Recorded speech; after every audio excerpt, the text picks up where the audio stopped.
Welcome to the Celebrity Estates Wills of the Rich and Famous podcast. In this podcast, we break down high-profile celebrity estate planning cases for advisors and their clients. Most celebrity estate catastrophes are based on the same issues that everyday people face, just with the volume turned up. Our goal is to identify and extract the individual estate planning issues that lie at the heart of each story. We then discuss what advisors should expect and how to avoid common pitfalls. Hosted by wealthmanagement.com senior editor David Lenok.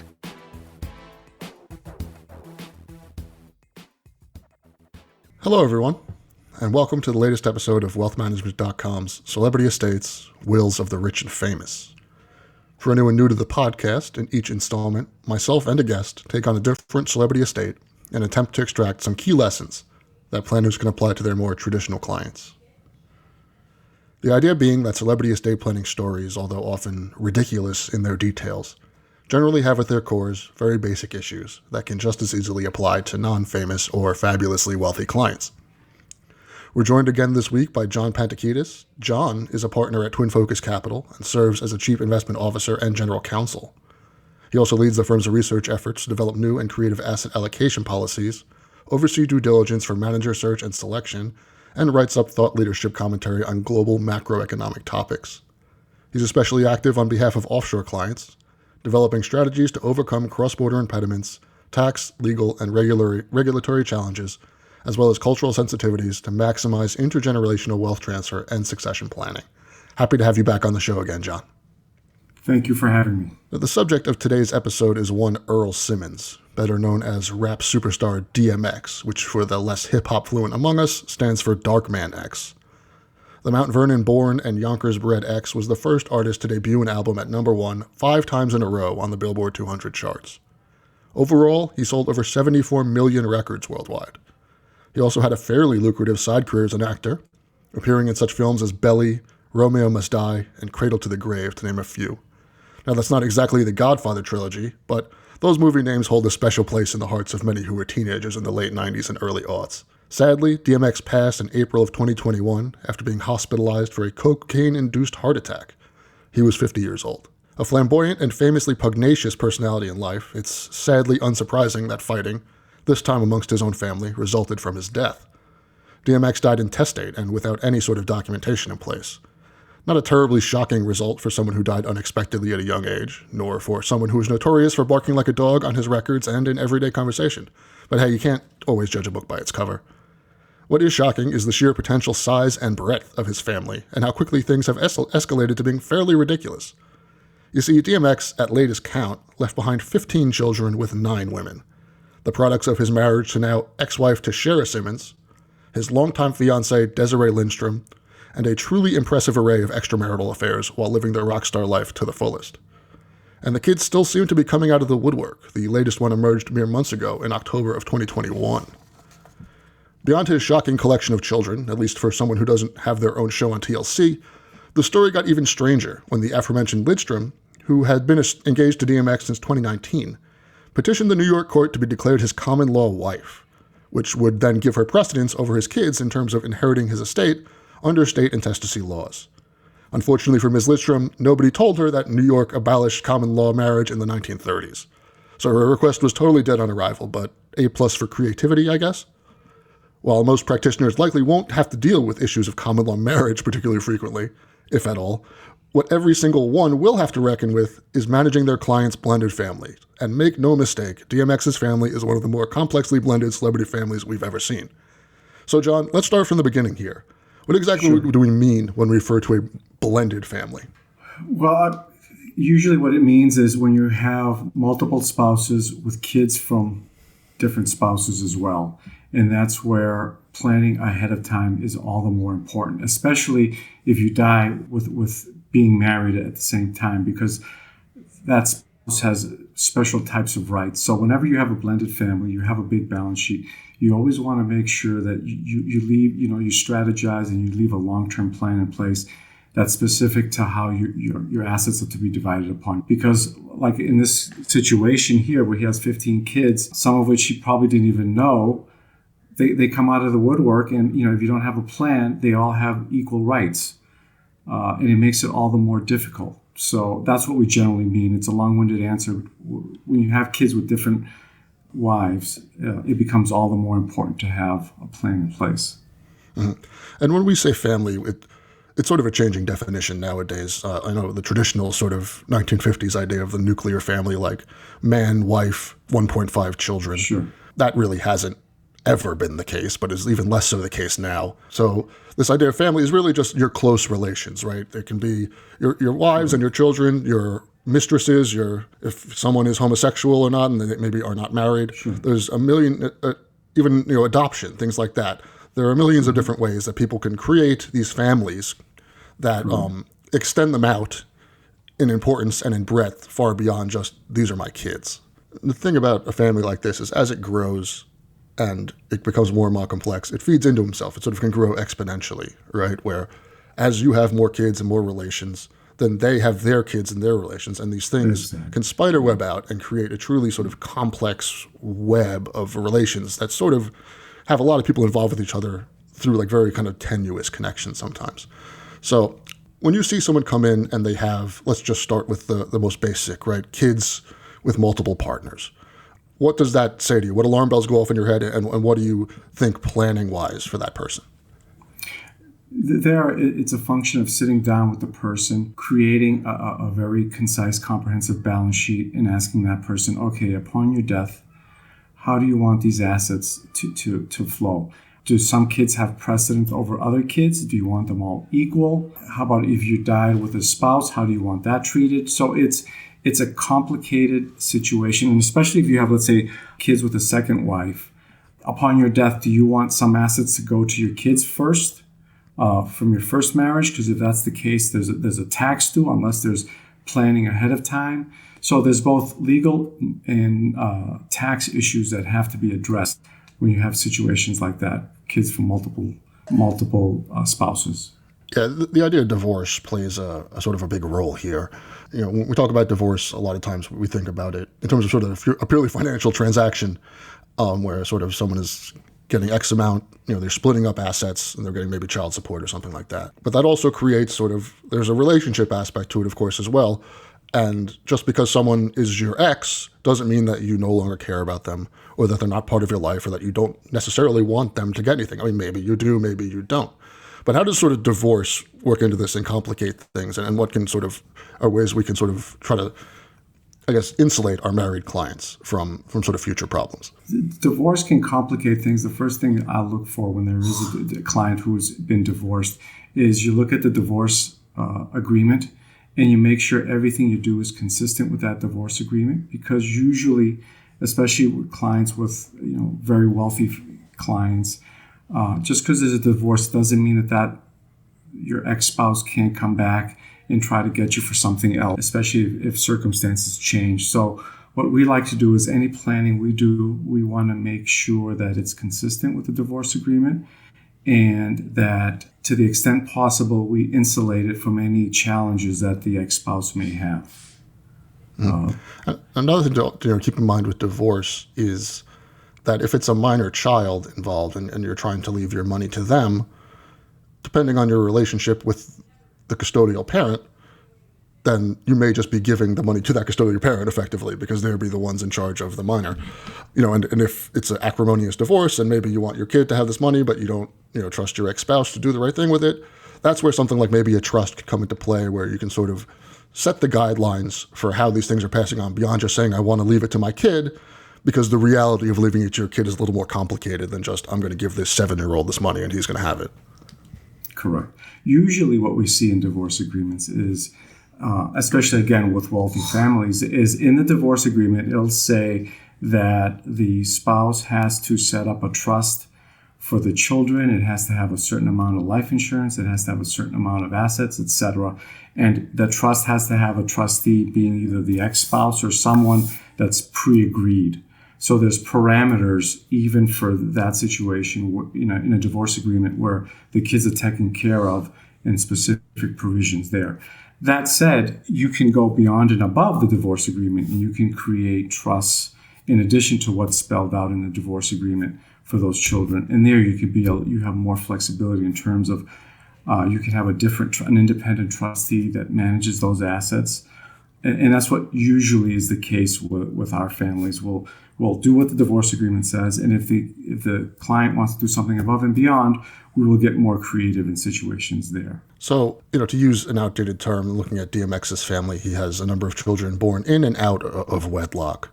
Now, that used to shockingly be a legally relevant term. Is that still the case nowadays?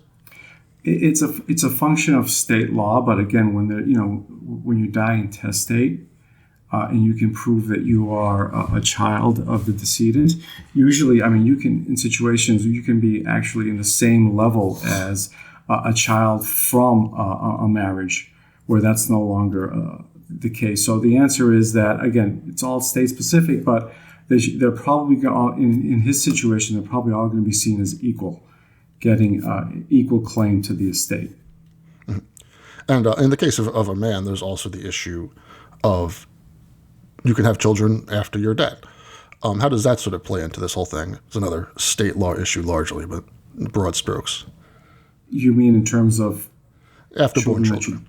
Yeah, again, they're the same situation as if you didn't know about them. They all take at the same level in terms of their share. And especially when there's no spouse involved, because usually when there's a spouse involved and you die intestate, the spouse has the spousal, you can't completely disinherit a spouse. There's a certain minimum that the spouse has above and beyond any claims that the children have. So it becomes all the more important in terms of planning when you are married to make sure, if you want kids, if you want to exclude certain kids, with a plan, you can do that. The only person you can't completely exclude is your spouse. So it becomes all the more important if you have situations like this and you want to exclude certain kids that you do it through a will or a trust, or you plan ahead of time. Because otherwise, when it's intestate, they all have the same claim to the estate. Mm-hmm. And this idea of disinheritance, sort of purposeful disinheritance, a lot of people hear that and it's sort of like a dirty word to them. They think of sort of disinheritance from the news. Oh, I hated my kid, or we didn't get along. You're not my child anymore. Sort of like big splashy things. But there's any number of reasons to either wholly disinherit a kid or to sort of give varying degrees in your will to them. Perhaps one child is very gainfully employed and the other is not. And so the one who is not will need the money much more, whereas the one who is employed is fine on their own. Or, maybe there's a drug addict involved. Or sometimes there's a family business and you can't split your assets up, quote unquote, evenly because there's this business aspect that one child is very involved in. And am I going to give parts of the business to these other kids who have nothing to do with it? Is that really fair? And you end up with all these questions that sort of makes the idea of, I just want to give everything equally to everyone, which sounds nice in theory. In practice, not often the best. And a lot of times, a non-acrimonious disinheritance is something that's completely legit and happens and is actually a good planning structure. Absolutely, and that's an excellent point that you raise. We have found generally that families, that you could have, let's say, 4 or 5 children in a family, and if there's one child who's particularly successful versus the other 2 or 3, that there's an incentive to not to give as much as that child. However, the general rule has been that families they technically want to be equal in terms of the amount of assets they give. Now, and you raise the issue of there might be a family business and one child might be actively involved. We technically see that these families want to be equal, so they might give the business to one child and other assets of equal value to the other children. What we say is, in situations where they don't want to disinherit, that upon death, the child that's more well off, if that child doesn't want to accept anything, you could do what's called a qualified disclaimer of any bequest, and that way that the assets go to the remaining children. So that's something that we do actively. But the general rule has been that parents don't want to disinherit, although there have been situations where that has been the case. And if that is the case, we are very specific in documents to spell out that this child is not in the document because it's the intention of the father or mother or both to disinherit this child. So that way, that after death, if the child comes back and tries to sue the estate for whatever reason, trying to claim that they should get a share, it's clearly in the documents that that child was intentionally left to survive such a claim. So in situations like that, we take extra precaution in laying out in the documents that that child should not get a share for reasons X, Y, and Z. And it's important to point out, which is something you mentioned earlier, that while in most states, if not all, it's impossible to completely disinherit a spouse, it is absolutely possible to completely disinherit a child. Correct. Unless there's some state that I'm not aware of, but in general cases, you can disinherit children. You are free to do that. When you're planning with your clients on this sort of stuff, are the kids in the room necessarily, or is it really just with the parents? The vast majority of times, the situation is just the parents. And a lot of times we find that parents are reluctant to let kids know what the true family wealth is. And then we always urge the family, and, eventually they do tell them, but it's later rather than sooner. We always urge parents to have those conversations earlier, just to let kids know what the situation is and just inform them. But the answer to your question is, generally speaking, the parents are alone in the room when we have those conversations.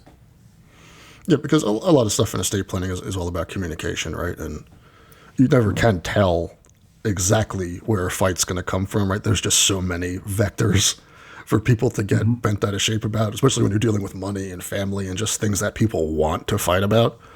In a plan, it's largely just impossible to insulate against possibility because you don't know what they are. But sort of having this line of communication open could sort of head a lot of that stuff off. While, the parents are still alive, they can explain their reasoning and sort of get to the bottom of things that maybe the kids don't even know is going to bother them yet. But after the parents are dead and they see the will, all of a sudden they realize, oh my God, I care about this all of a sudden. That's absolutely correct. We find that if you have those difficult discussions while you're alive and you find out that one child may, take things the wrong way, you can have those conversations and preempt any legal situations after death that can be very costly, and the results can be something that the parents don't want. Let me give you an example. There was one situation with a client. This was 6 generations of wealth. It was passed down. And this particular client, he had several children. He wanted, upon his death, to give most of the money to charity. And a couple of the children didn't like that. They were like, wait a minute, this money came down from ancestors. Why should you be the one to take all the funds and give them to charity? And so there was a conversation. We had those conversations and a happy medium was struck. But if we didn't have those conversations, it could have gotten very contentious upon the death of mom and dad. For the reasons you just said, it's much better to have those conversations while you're alive and just to vet out all the issues, all the different, there's so many different dynamics, so many different things that can go wrong in a family dynamic that you really can't predict unless you have the conversations. So, thus far we've kind of focused on relationships where there's sort of that are legally defined, right? Either we're talking about a marriage where you have a marriage contract and then you get the whole bundle of rights that comes with being married, which is, one of the most powerful contracts you can have. And, or sort of we're talking about a divorce where now you're subject to the legal document of the divorce agreement likely, and there's some sort of parameters, some legal contracts that are binding you together. What about families or partners that are not married, that are not legally bound together? Do they automatically have any rights? Again, it depends on the state. Like if there's a state where there's a common law marriage type of situation, where the answer there probably is yes. Or there's certain legal different doctrines where there might have been a sort of constructive contract between the two persons that so long as I live with you and I take care of you, you will give me X upon your death. Even though that's not in a formal contract, maybe there's a constructive contract. So there's different types of theories that one may use to try to get something that they would ordinarily not get, or especially if they were not formal husband and wife or spouse as recognized by that particular state. But technically, those are very difficult to prove. And so, if you want to be, marriage is one of the most at least from a tax perspective, very tax efficient, because upon the death, so long as you're both U.S. citizens, you can pass unlimited amount of wealth to your spouse, gift and estate tax-free. That's a powerful tool where that wouldn't be the case if you're not a spouse, where upon the death of the first person in the relationship, there could be a huge estate tax due that would otherwise be avoided. So there's a lot of legal and tax issues that one has to face in situations like that. Yeah, the power of marriage is something that sort of can't be understated here, and it's sort of one of the most sort of overlooked aspects in my experience of sort of the entire gay marriage conversation, right? Where a lot of, whether you object to it or not, a lot of people who have objections, they're more on sort of a social/religious sort of level, and they kind of overlook the fact that, well, just the ability to be married in terms of tax-efficient wealth transfer and being able to make healthcare decisions for each other is enormously powerful.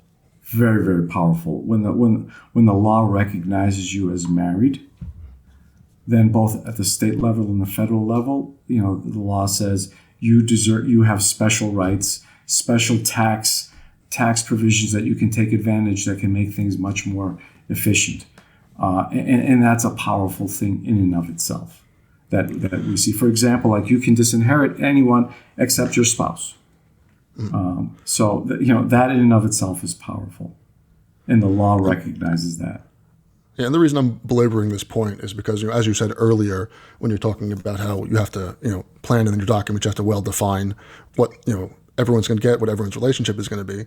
If you're dealing with a couple that maybe decided not to define their relationship with marriage, or marriage wasn't available, or whatever, as a planner, you have to attempt to, if the clients intend to sort of put themselves forward as married but not actually be married, just be partners, you then have to, into the document, sort of try to write in a version of these sort of marriage implied protections that you get, right? That these people normally wouldn't have, but are so valuable that you really want them. Correct. If I was faced with a situation like that with a client, for example, who was wealthy, what I would suggest to that client is creating a trust while they're alive that has certain protections, that gives the other person in the relationship certain rights, certain abilities to access assets. And let's just say that at death, if it so happened that they weren't any longer in that relationship, that those rights could be cut off, again, depending on what the person wanted. So you can through trust sort of create a quasi-marriage in terms of taking care of that person. It would necessarily not as tax efficient, but we can make it pretty tax efficient. And, again, it can mimic a marriage, not exactly, but somewhat, to achieve a lot of the objectives of the relationship. But that would require a lot more planning ahead of time. So now another drum that I like to beat on this show is all the other documents, beyond, people think of wills sort of largely as a leading estate planning document. But, in terms of managing a lot of where things go, do you mind just talking about sort of beneficiary designations and what can be done there? Again, usually the will is not as important upon the death as is the trust, the revocable, what we call the revocable trust. And the reason there is what we like to do is when you have assets, a large balance sheet, we like to title everything in revocable trust. So upon the death, those assets automatically pass to the trust, and the trustee manages those assets instantaneously. And it avoids the entire probate process. It avoids the entire process of having to inventory things where it becomes public record, like this gentleman. And it's timely and costly and long. All that can be prevented through the use of revocable trusts, whether revocable or irrevocable, way ahead of time. And that, to me, is probably the more important documents to set up in situations like this. In terms of you have 401ks and pensions and life insurance, there you can designate certain beneficiaries upon your death. So again, by doing that, you avoid the probate process where everything becomes public record and it's subject to potential court claims. Whereas if you designate a beneficiary upon your death, those assets go to the beneficiary automatically by operation of law. There's really nothing that anyone can do about it. And it's a seamless, quick process. So we sit down with the client, we go over all their assets. We'd like to either title them in trust name, and or those assets like life insurance or annuities or IRAs. We make sure that the designated beneficiary is someone that either the mother or father or the person that's about to die. It's what they want, and it makes things a lot better, and it avoids this whole probate process that can be costly and timely. Yeah, the beneficiary designations are this great tool, right? Where obviously it's just ease of use, right? It's privacy, it's ease of use, it just happens. But that's only a great tool if the person who's the beneficiary is who you want it to go to. Because again, we're talking about divorce, we're talking about severance of relationships. It's entirely possible that your 401k that you started when you were 30 and you filled out, the forms then, and you made your wife or husband at the time your beneficiary, as you would. You're divorced 20 years later, you're not, maybe you haven't thought to get to changing your 401k because that is relevant. And yet, when you die, maybe your current wife or husband can't now inherit that because you never changed a beneficiary designation and it's to go into your ex-spouse. That's an excellent point. That's why when we sit down with new clients, they come on board, we go through a whole inventory of all assets that have designated beneficiaries, and we make sure that the designated beneficiaries have been updated and reflect the true intentions of the person. Because for reasons you just said, 20 years ago, that might have been the case, but facts change, objectives change, and we just want to make sure those designated beneficiaries are correct. And the only way to do it is to keep them updated and making sure that they are. And that's a process that we go through quite often with clients. And it's a very important one for reasons you just said. Well, that's about all the time we have for today. I'd like to thank John Pantekidis for being a fantastic guest. Thanks for coming on, John.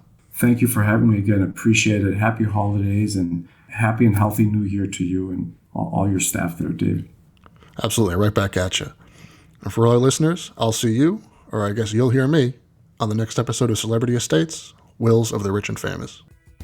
Thank you for listening to the Celebrity Estates Wills of the Rich and Famous podcast. Click the subscribe button below to become notified when new episodes become available.